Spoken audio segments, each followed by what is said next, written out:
And so it's like the staff are the experts in the regulatory issues. These are regulatory matters where chairs aren't. And let the staff do what they do best, which is deal with regulatory issues and confine the chair to science. Yeah.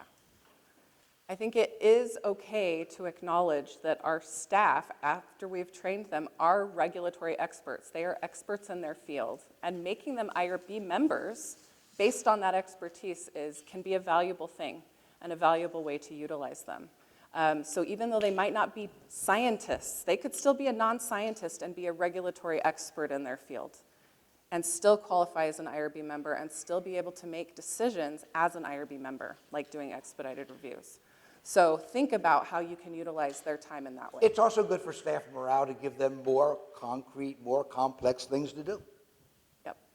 So, same with these exemption determinations. One way that we do it at the University of Utah is I have HRPP/IRB staff making the exemption determinations. My chairs don't get involved, my regular members aren't getting involved because it's allowed. And again, I've got regulatory experts that know how to do that.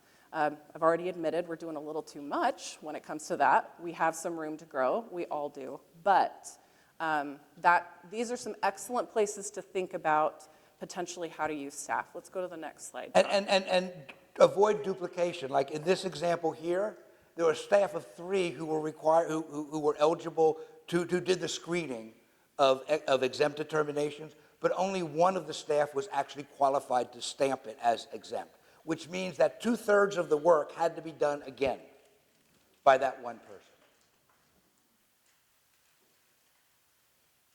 So the other thing to look at is, again, how we're spending our time. I'll continue to use my exemption example because it's the one that I'm dealing with now. I think for many of us, our exemption load increased with the new common rule because the exemption categories expanded and we were able to put more through as exempt. So at my institution, we got like a tripling of not the number of submissions, but the number of submissions that ended up being exempt. That tripled when the final common rule went through. And that's a big deal, but we were still putting the same amount of effort toward those projects that are now exempt that we were when they were non-exempt. And so we're making sure then that we're trying to figure out, we don't have more projects than we used to, but let's maybe spend a little less time on these exemptions than we're spending. And so I think it's a matter of talking with your team about how long things are taking, what they're looking for. Some of us have checklists that we follow. Are our checklists for things that are less regulated easy to go through and they make sense so that you're not asking people to check off a bunch of things that shouldn't be required, say for an exempt study or for a limited review? Because if they're not spending as much time diving into certain things that are less risky, perhaps they could spend more of their time on the things that are going to contribute a little further into protecting people, like the greater the minimal risk studies or things that need to go to the convened board. You're up, John. What should be reviewed? Okay, if to qualify for an exemption, you have to meet one of the criteria for exemption. You do not have to meet the 7, 8 criteria for approval for an expedited or convened board study. So the point here is, why have PIs complete and staff review a complete application for an exempt determination? Create a separate exempt determination that asks for only the information that you need to make an exempt determination and not the stuff that you need for the other 6 or 7 criteria of approval. It'll save your time, it'll save PI's time, it'll make much more sense in the long run. Only requires amendments for exempt research if they substantively or impact the criteria, meeting the criteria for an exemption. Moving the subject population from 60 to 90 is not going to do that. You may want to get a notification thereof or something. You might put in a process, but don't make it a formal amendment process. Don't over-regulate when you don't have to regulate at all. So have a system that sort of provides some way of tuning and screening and moving things in particular directions. Only require IRB review of documents that are required to be reviewed. Don't ask for the kitchen sink for everything. Okay, yes, we need consent documents, we need recruitment reviews, we need the protocol, etc.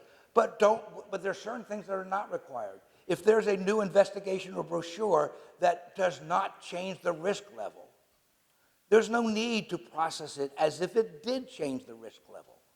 So again, select those items that need to be reviewed and make sure they are reviewed, and don't waste your time looking at stuff that is irrelevant at the end of the day. Now, of course, that means you have to have a fine enough system to distinguish that way. And so many times, like the staff would look at the investigator, would say, don't submit it unless it has an impact, and then we'll look at it as well, and if it's clear that it doesn't, it won't go to the convene committee. We'll just make that decision based on what we see it. And not all subject-facing documents need to be reviewed by the convene committee in that same way. Rewrite applications in lay, not regulatory language. Make it make sense. Don't ask about are you requesting a waiver of consent or a waiver of documentation of consent?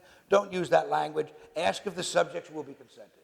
Ask if they will be required to sign a consent form. Use stuff that actually has action, not regulatory language. A, because if there's unsophisticated researchers, they won't know what that is and can possibly lead you astray. B, even if they are, that's not the information you need. They don't make a decision on a waiver. You make a decision. You find out what they want and what they want to do. If there is a right answer, make it an option rather than an open field. So we went through a big process to say, especially for PHI, what systems are you going to use to protect the security and the confidentiality of that data? And we were getting all kinds of stuff that we had no idea what it was. Instead, we worked with our partners and said, these are the 4 systems that we all approve. And so we said, are you using one of the 4? And if the answer to that is yes, you're done. On the other hand, if the answer was no, it had to go through a security check with another office, which was a big inducement to get them to use one of the 4. So as to avoid that process. So if there are right answers, make them available rather than making them open text. In other words, keep it simple. Keep it straightforward. It's complicated, but it doesn't have to be as complicated as we make it. And again, to cross street, push button, wait for walk signal, wait some more, lose faith in bullshit button, and cross anywhere.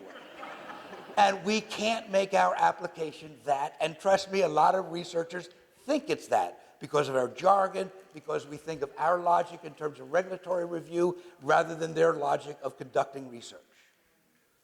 So they're the ones who have to complete the application, so make it so it's completable easily by them. I think the other thing that I'll add to that is I recently was looking at an IRB application from a different institution where they had a lot of really specific questions about statistical analysis and the statistical methods. And they said, tell us about your power analysis, tell us about your sample size this, tell us about this. And it's like, those are really great questions, like all valid questions, but not necessarily all relevant questions for all types of research. And so you do have to, I think, ask 2 things. One, the first that John has already mentioned is, will investigators know how to answer that question in all circumstances?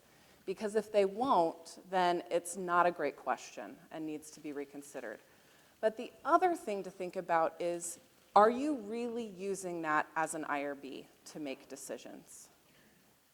If you are at an institution that is reviewing largely minimal risk research, I think there's some argument for saying that you're not here to ensure the perfection of scientific rigor.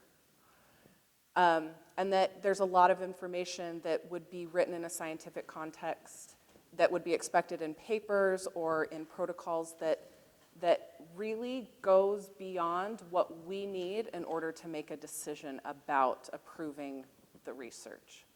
And so while what I try to be careful of is, while I don't want to make those types of questions or types of information seem unimportant, they are important within their context. And within the IRB context, some of that information just isn't that valuable. So I think we just need to be careful about asking for things that we're not going to put a lot of value behind when we do our reviews. In the same way now, smart forms have fundamentally changed this. But I can remember the day, because I'm old enough, in which, 2/3 of the answers were not applicable. 2/3 of the questions were not applicable. And boy, does that piss off a researcher.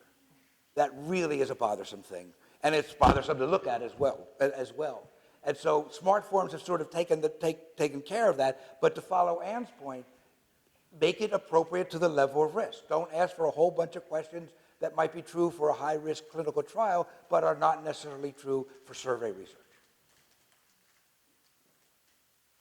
I think the other thing I'll add before I go here is sometimes research is not that groundbreaking.